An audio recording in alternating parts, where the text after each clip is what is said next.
All right, welcome to this episode of Rolling History. As you can see, some things have been going on with the car, and I'm starting to get some parts back, starting to see a little progress move ahead with the car. So this one's going to be a really cool episode because it's not just me doing the video, but Calimers Wheel Shop, they sent me a CD of them making our Rolling History wheels. And so I got them, it's been about a week and a half now. My kids wanted me to do an unboxing video, but I guess that's really cool when new computers come out. People check them out and rate them, but guess what? We're not doing that. Here they are. Calimers did a beautiful job. They are perfect. In fact, they're too good because, as you can see, I asked him and he thought I was crazy, but I said, don't clean up the wheels, don't clean up the rims, don't clean up the hubs. I want it to look old, like we just pulled it out of a barn. And so he didn't clean anything up, just like I asked, but he put beautiful new wood in them. And now I have to come up with a way to make the wood look old.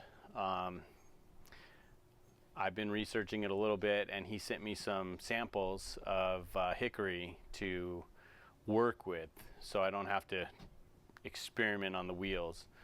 But I'll take the camera off, and we'll get some close-ups of the work. I mean, I couldn't be happier with them. And I didn't expect anything less. They do beautiful work, and it shows. And you'll see. They're just perfect. So let's go check out his video. I'm not going to add too much to it, just intro, and then I'm going to let him do his thing, and that'll be about it for this episode. But he's got some cool equipment that I didn't even know existed. That duplicating lathe is pretty cool, and I don't know, it's just awesome. I couldn't wait to watch the video when it showed up. It got here a few days after the wheels, and I wasn't able to watch it right away, but man, I couldn't. I was just itching to watch it. So so now I've seen it. It's really cool, and now you're gonna see it. So let's go check it out.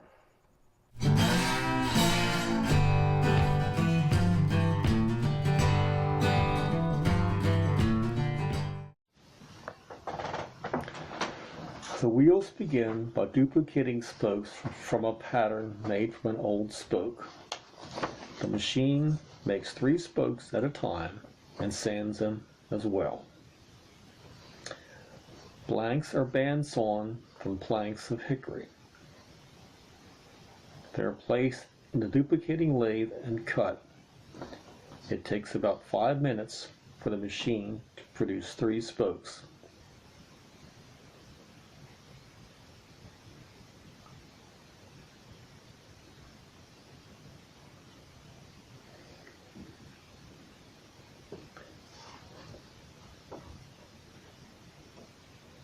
The spokes are then put into the kiln to finish drying.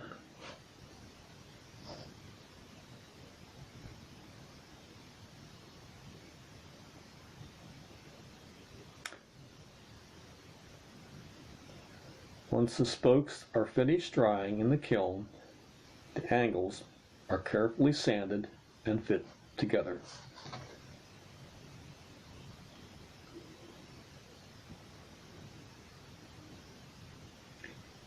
The angles are sanded and compared to a drawing and adjusted as needed for a close fit.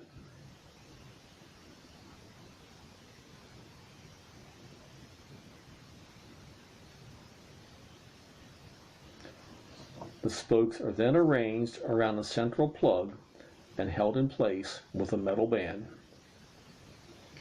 This allows for me to see if further fitting is needed.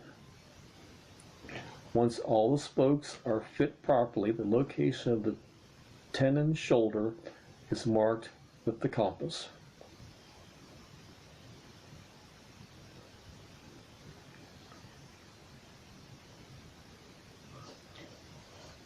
The dowel tenon cutting is done in a two-step process.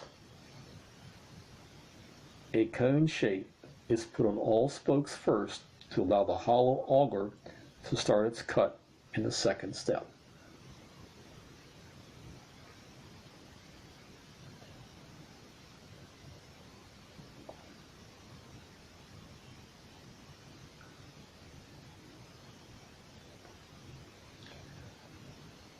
The dowel tenons are then cut by the hollow auger to the mark previously made by the compass.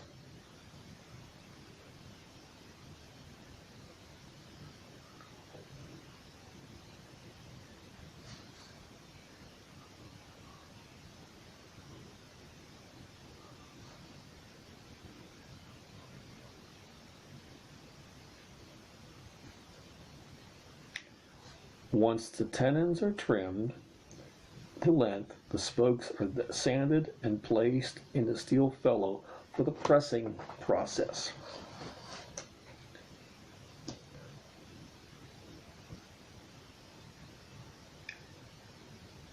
The first press is about 15 tons, with all the spokes being pressed at once.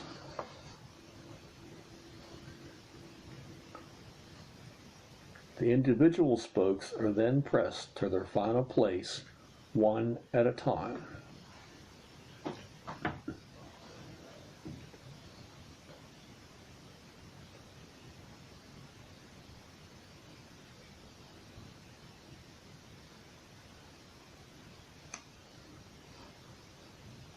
It takes from 2 to 5 tons to press each spoke to its final place.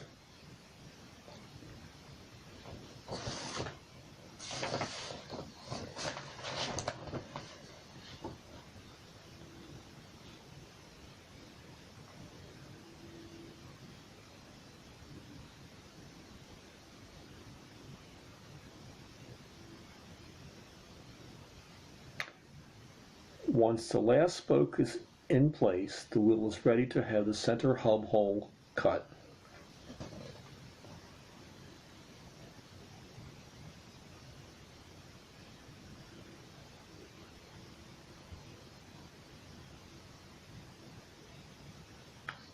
You can see how the spokes fit tightly together, but the wheel has a long way to go before it's finished.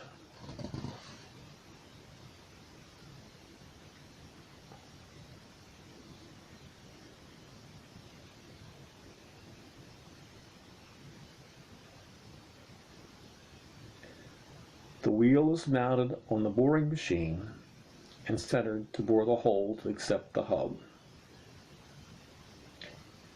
A tool is inserted in the boring bar and locked in place. While the wheel rotates, the cutter is drawn through the wheel, making the center hole.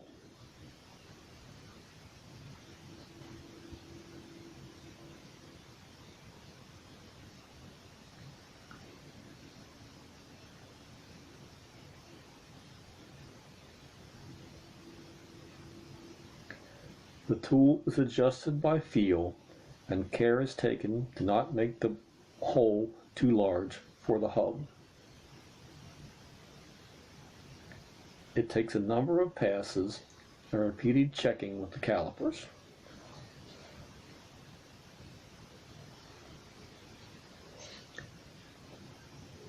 It takes about 30 minutes to bore one hub hole.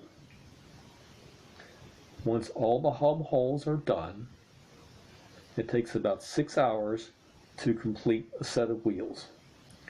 All the joints where the spokes meet are hand filed and sanded. The hub bases are sanded and the hubs installed. Hub bolt holes are bored and the bolts installed. Wheels are checked for trueness and adjusted if necessary. The wheels are then complete. All right, so here are the wheels. Man, they are just beautiful. Perfect.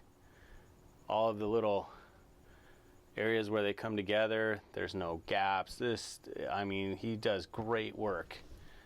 You can see all the spokes look the same.